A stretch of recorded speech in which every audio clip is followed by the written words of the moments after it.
When I first got into burlesque, I was like, no, I'm not a stripper, I'm a burlesque artiste. No, you're not, you're taking your clothes off and you're getting paid for it, so that is a stripper. If you typed into Google, what is burlesque? You would be left with quite the impression on the topic. Stripping seemed to be a keyword that popped up on the search time and time again, which led us to wonder, what do people think about the subject? We asked students and staff at the University of Brighton for their thoughts. It's not nothing like grotty or anything, it's nothing like strippers or anything like that. It's more built on the dancing and the art form of it. It's kind of promiscuous without revealing the whole body, which is quite hot. And people look at burlesque and they think, oh, it's sexual.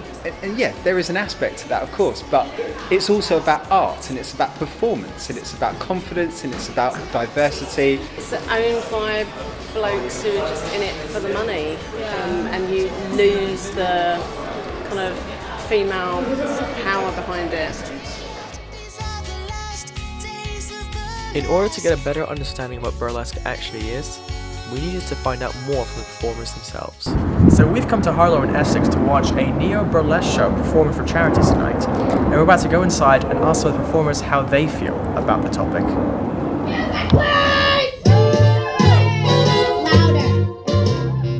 You can be whoever you want. I mean, that is what burlesque is all about. And it is absolutely nothing to do with stripping. You're revealing your persona, your personality as well. I had a really low body image because I'm a bigger woman. Now I consider myself a big, beautiful woman. And I like myself again. I wear really lovely vintage dresses. I love who I am now as a person, and my body image is better. I think it does boil down to what burlesque is. It is a performance, it's an art.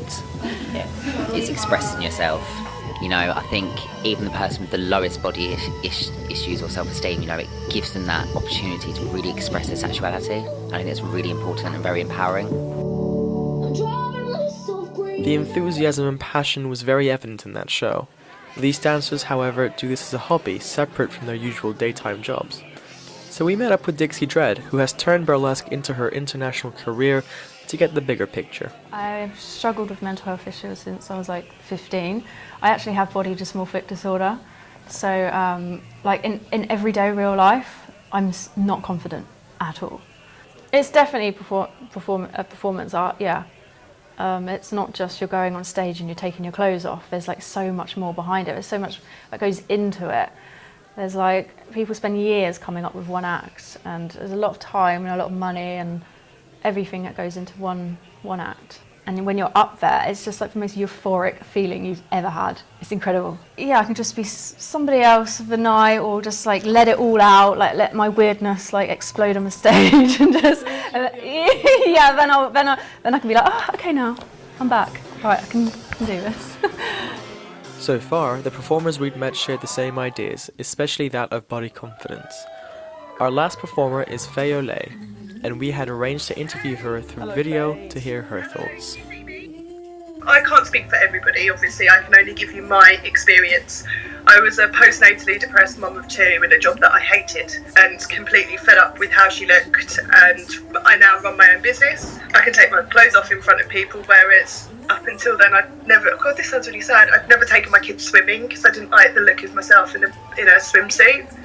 And now I can walk around in cage knickers with only pasties on. And in fact, when you think about it, when a woman actually accepts what they look like and owns it and says, I don't care what anybody else thinks about me, you know, all of the L'Oreals and the Rimmels and everything would have nobody, because we're like, hey, we're us and we're awesome. There isn't a typical burlesque dancer. They're all different sizes, shapes, ages. It is a very liberating experience to go up and go, look, these are all my wobbly bits.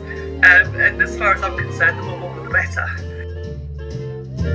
Cheers my gorgeous natural body, asshole! A burlesque audience is usually probably about 80% female, and it is just about them sort of getting to sit there and go, look, she's got wobbly bits, she's not perfect. After 3 rather inspirational interviews with burlesque performers, we asked Andrew, a gender and equality group representative, for his thoughts on burlesque and empowerment. If someone's only experience of that was pornography or stripping or something else sexual, they would think it was sexual. And I've I've never actually gone to a burlesque performance in order to experience any kind of sexual interaction at all. I think that burlesque performance is the absolute opposite of demeaning. I think it brings meaning to a person and their existence and their validity, regardless of who they are.